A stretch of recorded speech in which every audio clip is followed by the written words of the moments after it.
please raise a glass to President Barack Obama and First Lady Michelle Obama.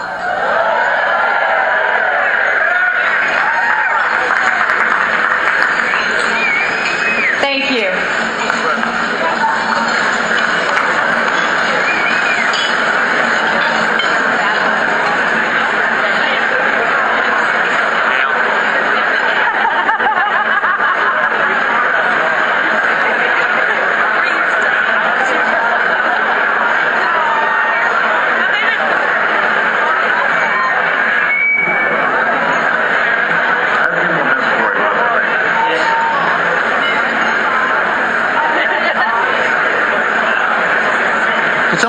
Please turn off the president's mic. I think the president's mic is hot. Please turn it off. Thank you. Thank you. Great. I got to get warmed up. I'm so in love. God, I totally had that. Seriously, guys, what am I doing here? I'm the president of the United States, and I'm opening for Jimmy Kimmel? I have the nuclear codes. Why am I telling knock-knock jokes to Kim Kardashian? Why is she famous anyway? That's it. Next year, we send Biden. No, you're right. That's way too risky. Wow, look at my hair. I really went gray. Do you think anybody would notice if I just went a little darker? Right now, I'm like a 5 on the Just for Men scale. I think I could go to 6 and nobody'd notice. Is the teleprompter working? Are you kidding? What do you expect me to do out there? I literally have no idea what I'm saying tonight. Man, I could really use a cigarette. Okay, I'm going. God forbid we keep Chuck Todd and the cast of Glee waiting. Ladies and gentlemen, please welcome the President of the United States.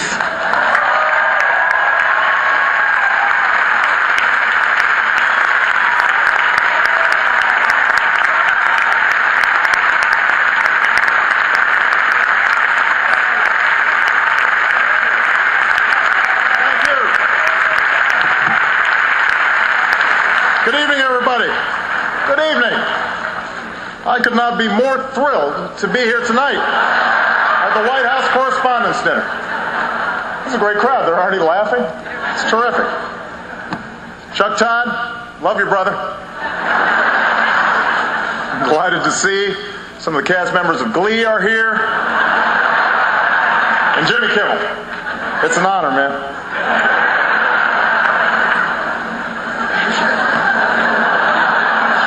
So fun. My fellow Americans, we gather during a historic anniversary. Last year at this time, in fact on this very weekend, we finally delivered justice to one of the world's most notorious individuals.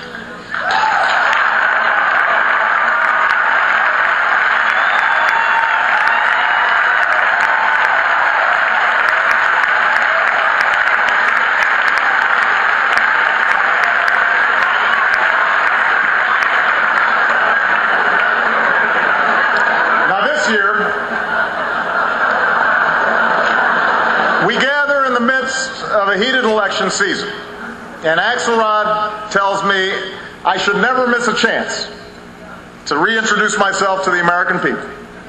So tonight, this is how I'd like to begin. My name is Barack Obama. My mother was born in Kansas. My father was born in Kenya. And I was born, of course, in Hawaii.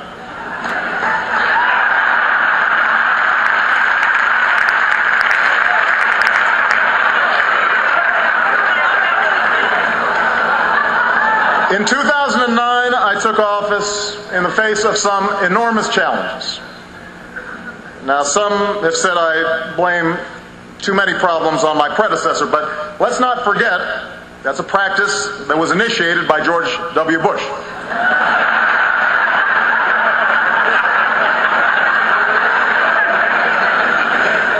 Since then, Congress and I have certainly had our differences.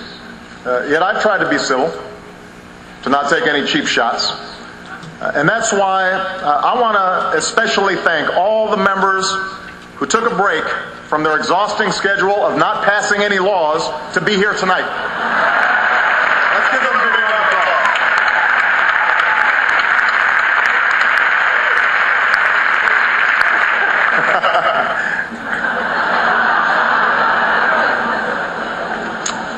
Despite many obstacles, much has changed during my time in office.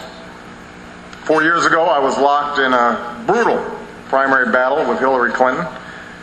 4 years later, she won't stop drunk texting me from Cartagena.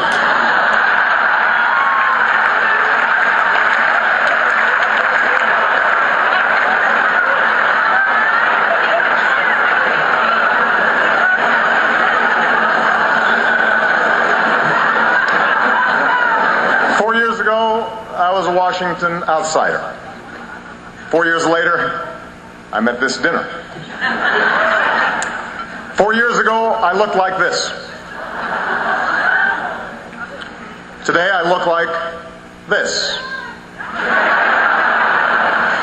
And 4 years from now, I will look like this.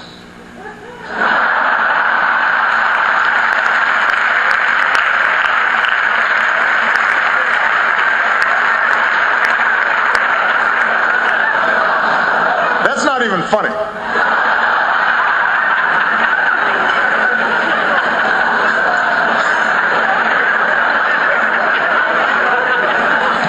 Anyway, it's great to be here this evening in the vast, magnificent Hilton Ballroom, or what Mitt Romney would call a little fixer-upper.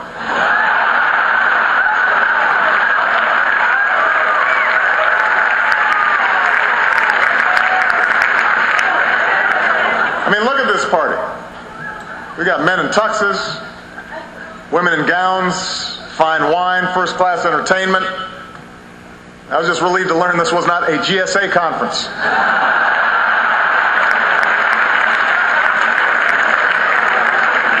Unbelievable. Not even the mind reader knew what they were thinking.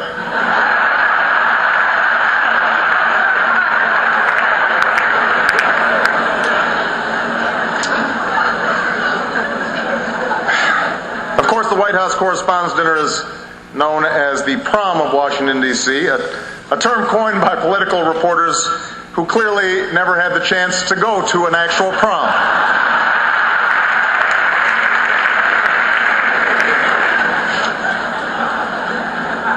Our chaperone for the evening is Jimmy Kimmel.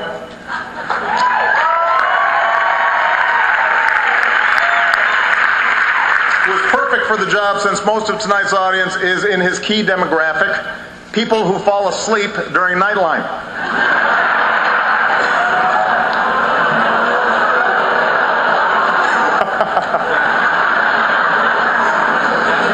Jimmy got his start years ago on The Man Show. In Washington, that's what we call a congressional hearing on contraception.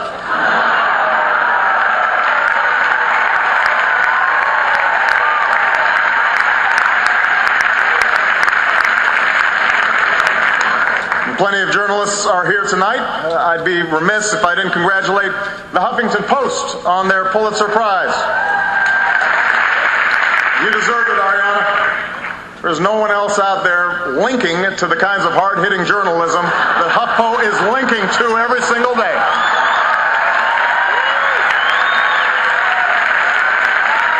Give them a round of applause. And you don't pay them, it's a great business model.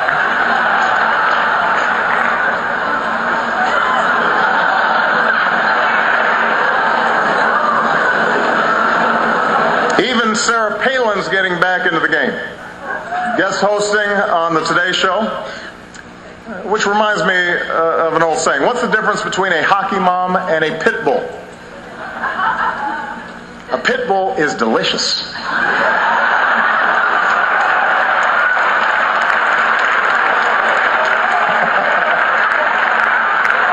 Little soy sauce.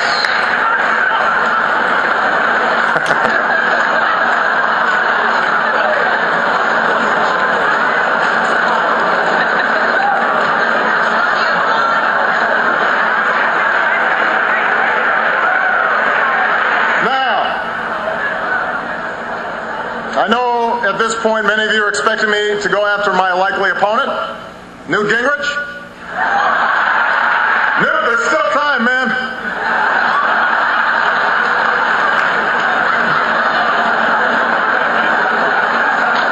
But I'm not going to do that. I'm not going to attack any of the Republican candidates. Take Mitt Romney. He and I actually have a lot in common. We both think of our wives as our better halves, and polls show to a alarmingly insulting extent the American people agree.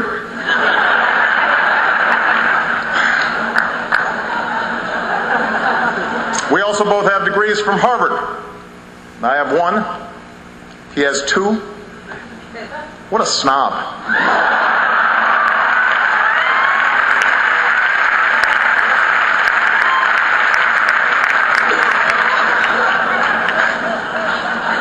Of course, we've also had our differences. Recently, his campaign criticized me for slow jamming the news with Jimmy Fallon. In fact, I understand Governor Romney was so incensed, he asked his staff if he could get some equal time on the Merv Griffin show.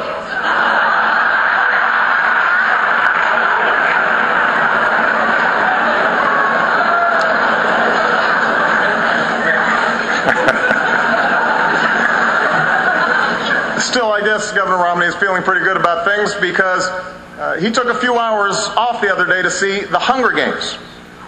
Some of you have seen it. It's a movie about people who court wealthy sponsors and then brutally savage each other until only one contestant is left standing. I'm sure this was a really great change of pace for him.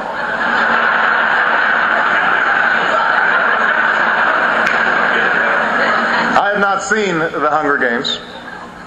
Not enough class warfare for me.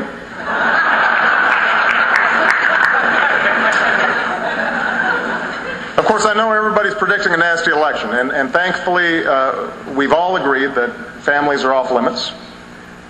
Dogs, however, are apparently fair game. And while both campaigns have had some fun with this, the other day I saw a new ad from one of these outside groups that, frankly, I think crossed the line.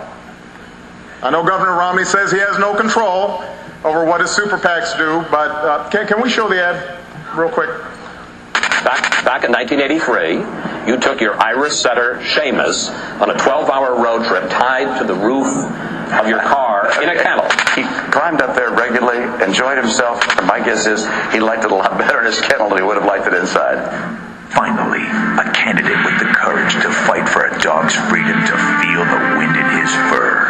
But what about Barack Obama? Under his failed leadership, man's best friend has been forced into government-controlled automobiles. Just imagine the European-style dog socialism Obama has planned for the next 4 years. More government handouts. A life of government dependency. Indoctrinating our children. A left-wing social agenda. Leading from behind.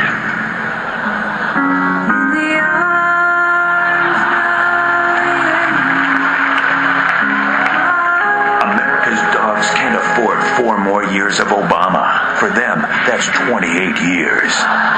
Our dogs need leadership now. Who let the dogs out? This guy. And that's why we need to join Mitt Romney in sending a message this November. I'm an American, and doggone it, I ride outside. People that will.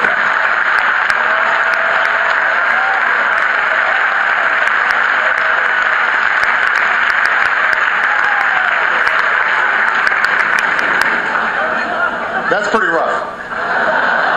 But I can take it. Because my stepfather always told me it's a boy-dog world out there.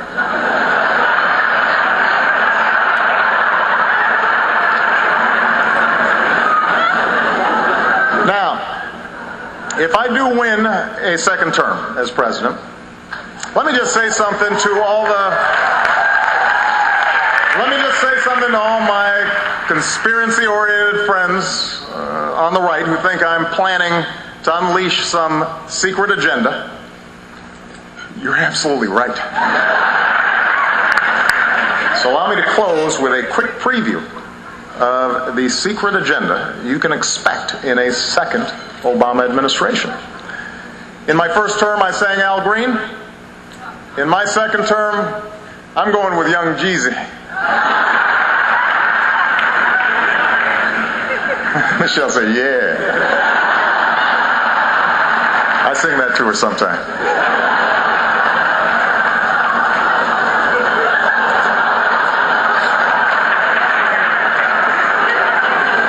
In my first term, we ended the war in Iraq.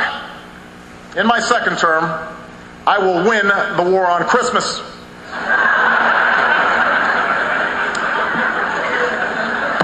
In my first term, we repealed the policy known as Don't Ask, Don't Tell.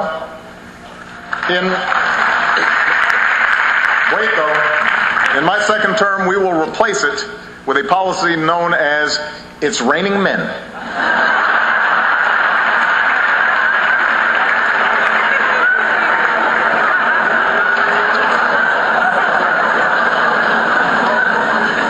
In my first term, we passed health care reform.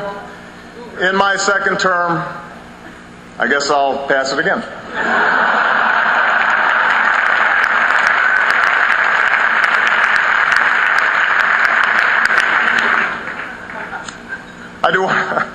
I do want to end tonight on a slightly more serious note.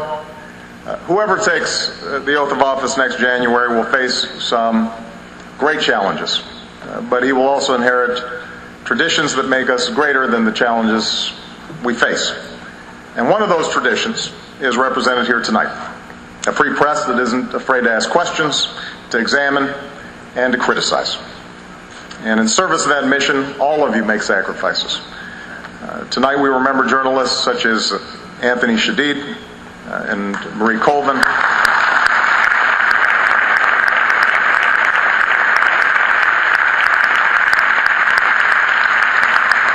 who made the ultimate sacrifice as they sought to shine a light on some of the most important stories of our time.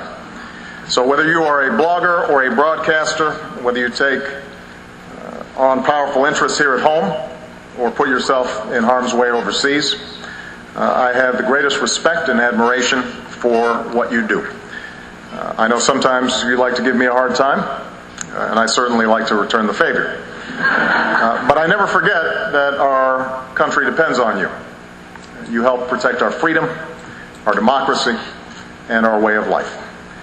And just to set the record straight, I really do enjoy attending these dinners. In fact, I had a lot more material prepared, but I have to get the Secret Service home in time for their new curfew. Thank you very much, everybody.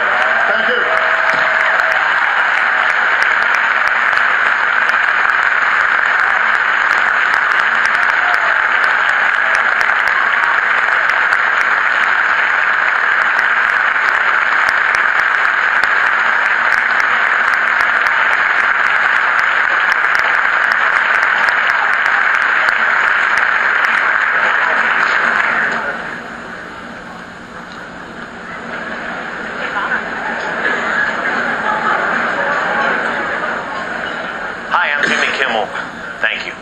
Before I begin my presentation tonight, I've put something special together. This is something we do on my show every week. We pitch in to help the FCC keep our public airwaves squeaky clean by bleeping and blurring things whether they need it or not. And with that said, please enjoy a special White House Correspondence Association dinner version of This Week in Unnecessary Censorship.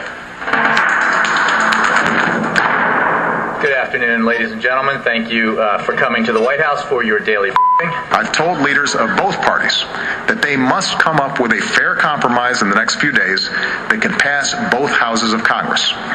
And a that I can President Obama says it's ass-f***ing time in the Gulf Coast. Trying to find bipartisan health care reform on Capitol Hill is sort of like children trying to unicorns. I have with homosexuals since 1968. I'm a regular guy with a big I like being able to people who provide services to me. Harry Reid just wants to put his finger in his and sing. Are you not getting enough you and the administration? Look, these are gigantic packages. I understand what pork barrel politics is all about. I your you mine. That was a great interview. Thank you very much. Enjoyed being here. Thanks, guys. Right, even though you touched his... She's not the only person that I have a lot of people. The only thing about this particular one is, yes, she happened to be female. I promise you, the president has a big dick. I promise you. The Irish Prime Minister, he was crazy. He was introducing the president. They had a wonderful time. Hey, we campaigned the whole day. Whenever I saw my son, I said, "Are you up?" I said, "I'm up, boss. You ready to go?" I said, "I'm ready to go." But here's the thing. After about a minute or two, I'm starting to feel kind of up.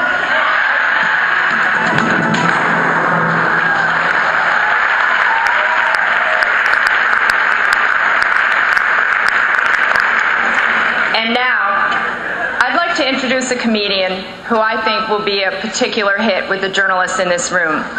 Jimmy Kimmel is known in the world of comedy not only for his sense of humor, but for his work ethic and his tenacity. And for those of us familiar with the ups and downs of the media business, what's not to like about a guy who's been fired from 4 radio stations? Ladies and gentlemen, it's my pleasure to introduce Jimmy Kimmel, host of ABC's Jimmy Kimmel Live.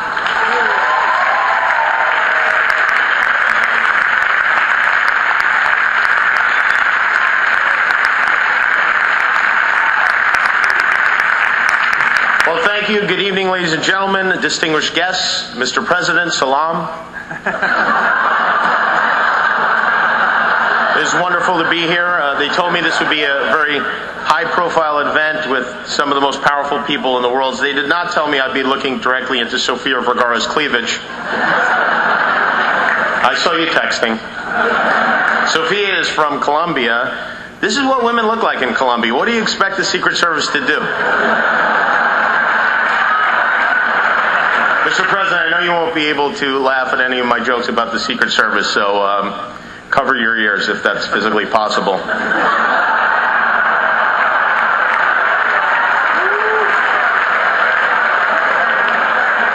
do have a lot of jokes about the Secret Service.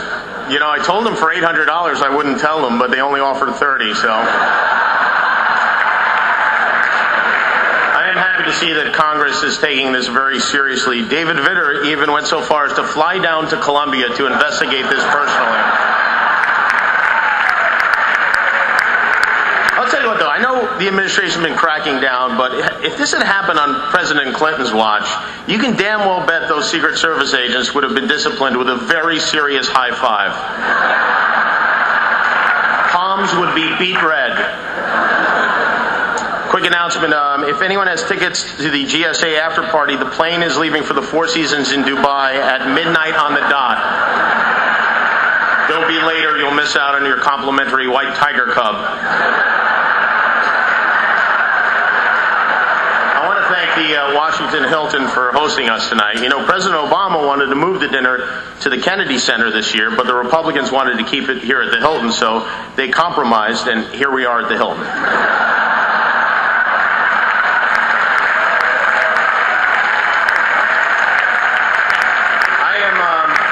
I'm staying at the hotel, and I'll be honest, it isn't great. I had to change rooms last night because there was a huge leak in the room above me. I guess Peter Orszag left his mouth on. And he told me you guys would like that one. He told me a lot of stuff. But it's an honor to be here. You know, he told me when I was a kid that I would be sitting on the same dais with President Barack Obama. I would have said, the president's name is Barack Obama?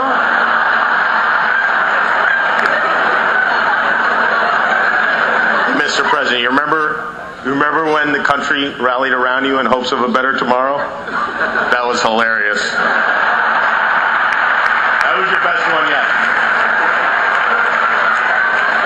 But honestly, it's a thrill for me to be here with the President, a man who has, I think, done his best to guide us through some very difficult times and paid a heavy price for it.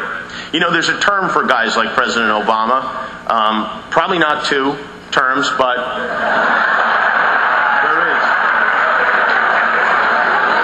Even some of your fellow Democrats think you're a pushover, Mr. President. They would like to see you stick to your guns. And if you don't have any guns, they would like to see you ask Eric Holder to get some for you. Jake Tapper wrote that. It's kind of hard to be funny with the President of the United States sitting right next to you, looking at you, and yet somehow, day in and day out, Joe Biden manages to do it.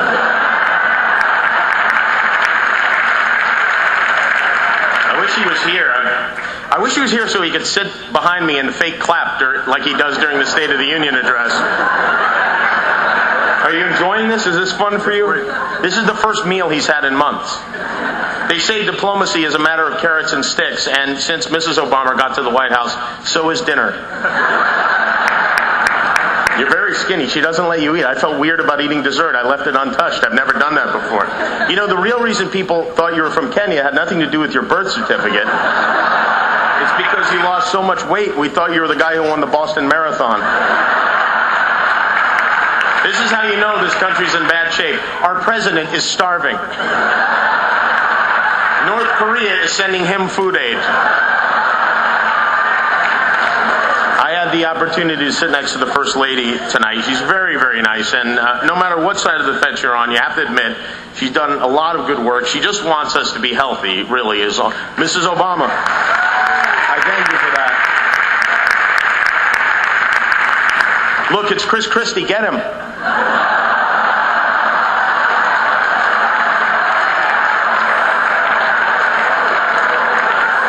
You know, they say that inside every American governor is a president struggling to get out. In Chris Christie's case, it's the only one where you can still hear him screaming. Governor Christie, I think you might be misunderstanding New Jersey's slogan. It's not the Olive Garden state.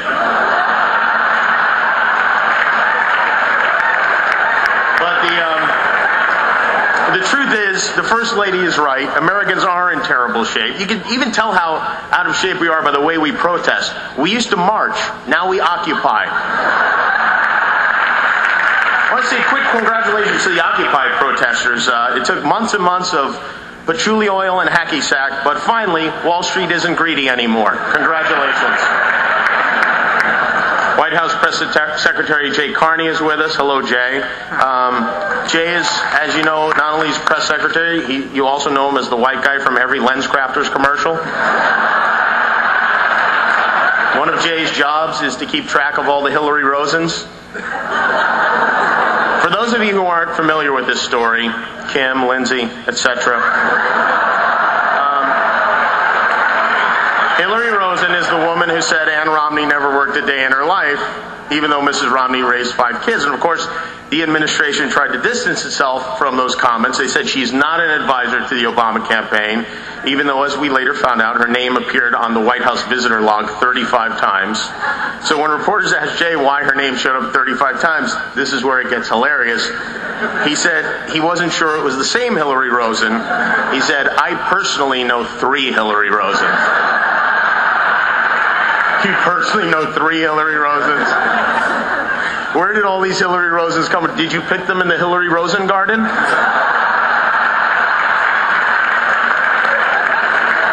bet you $10,000 you don't know 3 Hillary Rosens, but I'm not running for president, so. 3 Hillarys. That sounds like President Clinton's worst nightmare. Hey, is that slut Rush Limbaugh here? People are still upset with Rush for comments he made about Sandra Fluke, but you know what? There's a reason Mr. Limbaugh said what he said, and that reason is Percocet. And by the way, just to clear things up for the extreme right-wingers, here's the difference between Bill Maher and Rush Limbaugh. The people who watch Bill Maher know he's an asshole.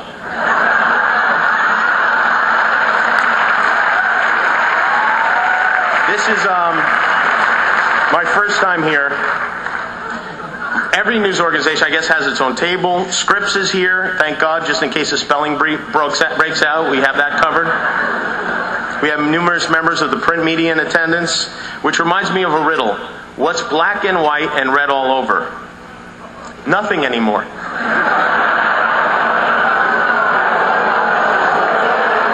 Really? The Christie jokes are okay, but no? Where are the CNN tables? Are the CNN tables real tables or virtual tables? There you are. Every election year, CNN comes up with new and increasingly amazing technology. They have the magic wall this year. They had the hologram 4 years ago. And yet, with all their technical wizardry, they still haven't figured out a way to make James Carville look less like a hairless, boiled cat.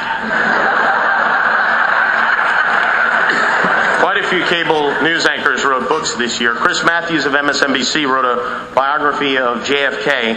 It's 427 pages long. Poor Rick Santorum was throwing up all night. Bill O'Reilly wrote a controversial book about another great president called Killing Lincoln. I actually have my own theory about Lincoln's death. I think John Wilkes Booth was innocent. I don't even think it was an assassination. I believe that Abraham Lincoln had a vision about what the Republican Party would become in 150 years, and he shot himself. Is the Fox table laughing, or did Rupert Murdoch hack into all my jokes already? Some people think Rupert Murdoch was intentionally trying to appear to be confused when he testified in front of the British government, but I don't know. The man is 81 years old. I think you have to know how to use a cell phone before you can figure out how to hack into one. Rupert Murdoch paid $580 million for MySpace. Clearly, he knows nothing about technology. Fox News is the grumpy old man of cable. Loud, stubborn, a little bit out of touch with reality, just had a mole removed. Is the Fox mole here, by the way? I'd like to take a moment to salute the Fox mole. Were it not for his brave sacrifice, the world may never have known that the bathrooms at Fox were overdue for renovation. Leaking 2 videos and getting caught right away doesn't make you a mole, it makes you a freckle. As a result of all the success Fox News has had, MSNBC has moved a bit to the left of Hugo Chavez lately. MSNBC has a very big star now in Rachel Maddow. Rachel hosts her own show. She's a best-selling author. And yet somehow she still manages to find time to cut her own hair. The Rachel was a very different hairstyle when Jennifer Aniston had it. Rachel Maddow also wrote a book. In it, she argues that the unchecked expansion of executive power since Vietnam has resulted in a country that is perpetually at war, which comes at disastrous cost, not only financially, but to the very ideals on which the United States was founded. Women, nag, nag, nag, you know? There are a lot of very big celebrities here with us tonight. Uggy is here. Uggy's the dog from the movie The Artist. Uggy is amazing. He can roll over on command. He's a Democrat. Uggy, I have some advice. If Mitt Romney ever invites you to go for a ride, call shotgun. And if the president tries to butter you, run. Last week we learned that the president's 2 favorite steaks are ribeye and seeing eye. You know you don't have to reveal everything in an autobiography, right? I mean, you can leave some things out. When you go to a dog park, is it the same as when we look at a tank full of lobsters? The president was very candid in an interview with The Atlantic a couple of weeks ago when he called Kanye West a jackass.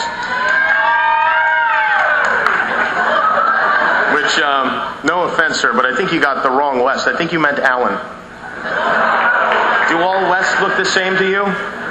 George Clooney is here tonight. Tomorrow he's set to appear before Alan West in the House Un-American Activities Committee.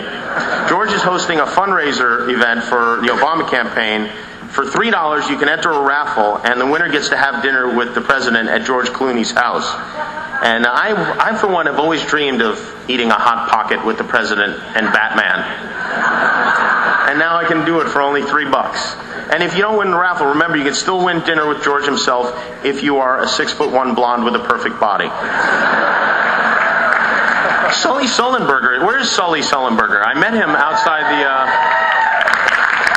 Sully, would you do us a favor? Would you mind driving Lindsay Lohan home? Make sure you don't run into a goose, especially a gray goose.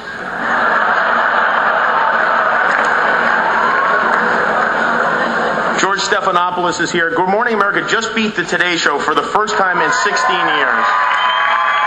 And George is riding, well, high maybe isn't the word, but let's say he's very pleased. 16 years is a long time. 16 years ago, there was no Facebook, there was no Google, and a tweet was something Barbara Walters gave her dog.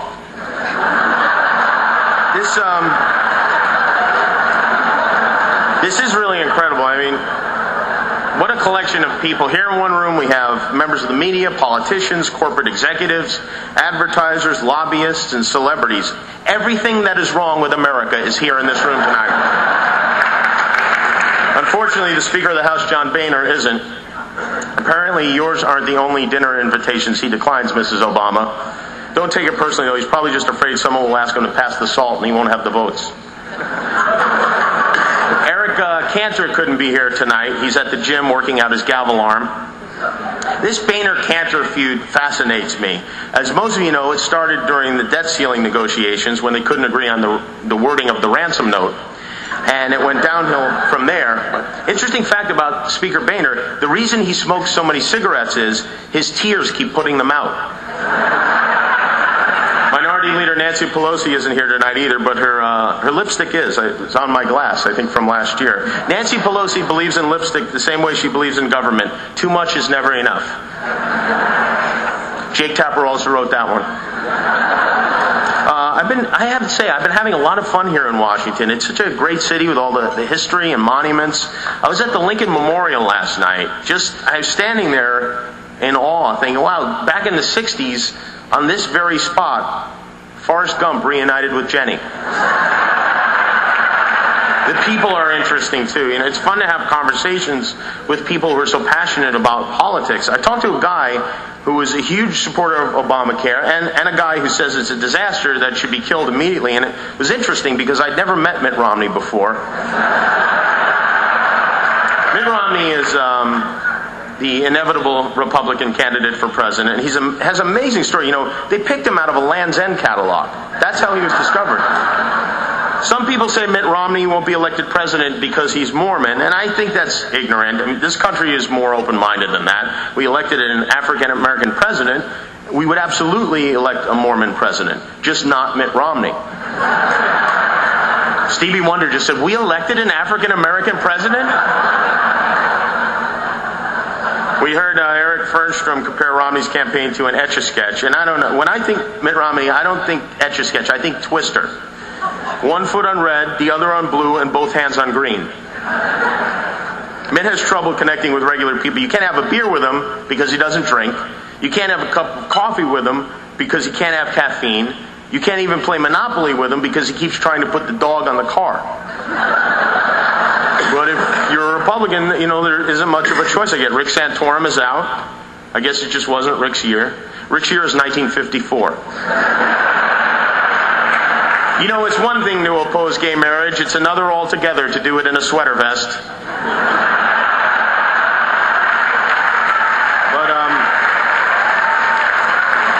in the end, Rick Santorum may not have won the nomination, but he succeeded in getting his message out, not just to Americans, but to people all aflat the world. Ron Paul is still in there. He's still sticking with it. To me, Ron Paul looks like the guy who gets unhooded at the end of every Scooby-Doo episode.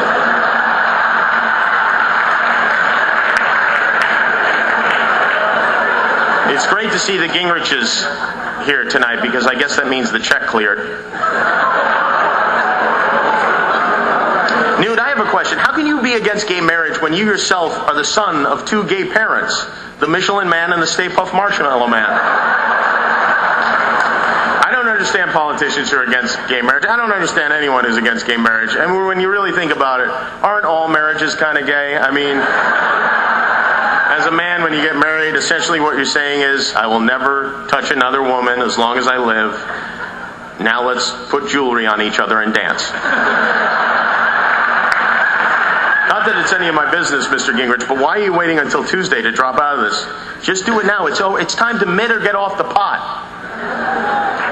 The election process has changed a lot over the last 10 years. As you know, the president finally gave in and agreed to a super PAC, which initially Vice President Biden was very excited about until he found out that a super PAC isn't one of those big boxes with all the different kinds of chips. And while we're on the subject of super PACs, let's get rid of super committees. Super committees are to committees what super cuts is to cuts.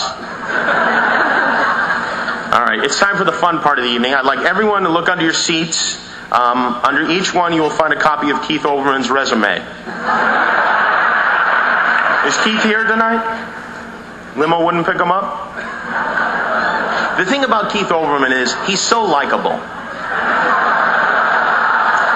Al Gore launched Current TV in 2005 and it took off like a North Korean rocket. To be honest, I didn't even know Current TV was still on the air, but then I don't get channel a million. Keith Olbermann burned more bridges than the arsonist of Madison County. He has more pink slips than Marcus Bachmann. Too soon? Too soon? If you're not familiar with Marcus Bachmann, he plays Cameron on the show Modern Family. Stand up and say, where are you, Marcus? Oh, there he is.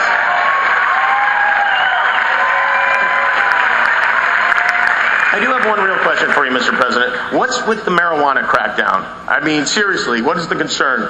We will deplete the nation's Funyun supply? You know, pot smokers vote too, sometimes a week after the election, but they vote. Let's take a quick poll. I would like everyone in this room to raise your hand if you've never smoked pot. There you go. Look at Britt Hume. He's high right now. He's on his 4th almond macaroon. Mr. President, I hope you don't think I'm out of line here, but marijuana is something that real people care about, and the fact that you believe Speaker Boehner when he tells you he still has control of his party leads me to believe that you must be smoking some crazy great weed yourself. Woody Harrelson just woke up. As we know now, last year at this dinner, President Obama had his team on the way to kill Osama bin Laden. So who will it be this year? If you're looking for the biggest threat to America right now, she's right there. Her name is Kim Kardashian. She was captured by Greta Van Susteren and brought right to your doorstep.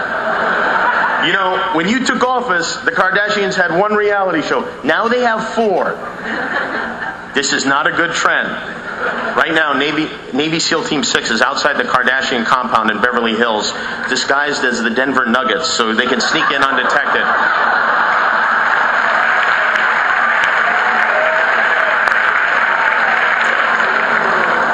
Question. Who are these people who think it would be a good idea to attack Iran? I hear people say, bomb them, nuke them, just do it now. But they're a real bunch of yahoos and Netanyahus.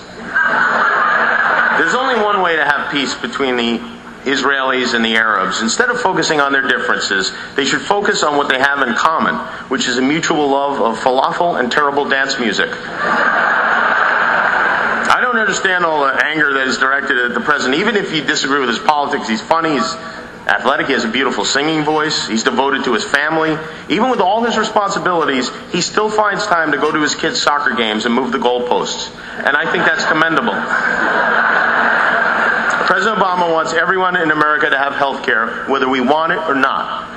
I think I figured it out. You're not from Kenya. It's even worse. You're from Canada. This healthcare reform thing has a lot of people very angry. There seems to be a lot of anger in general.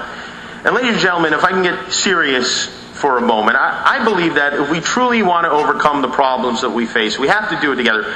We cannot forget this country is a great country. This is a land of liberty and justice for all. And it doesn't matter if you're black like President Obama, or white like President Obama, or red like President Obama's agenda, or orange like Speaker Boehner.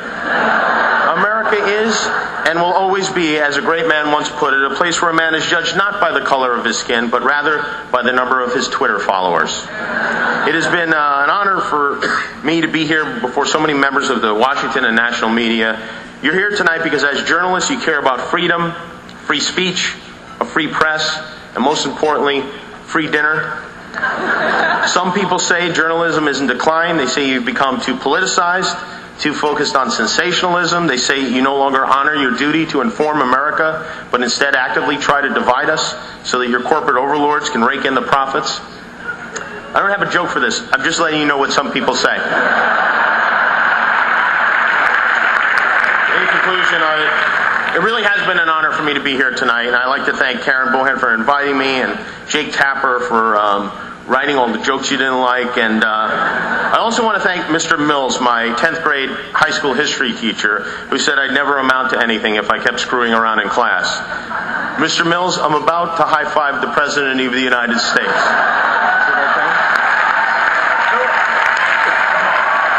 Eat it, Mills. Thank you, everybody.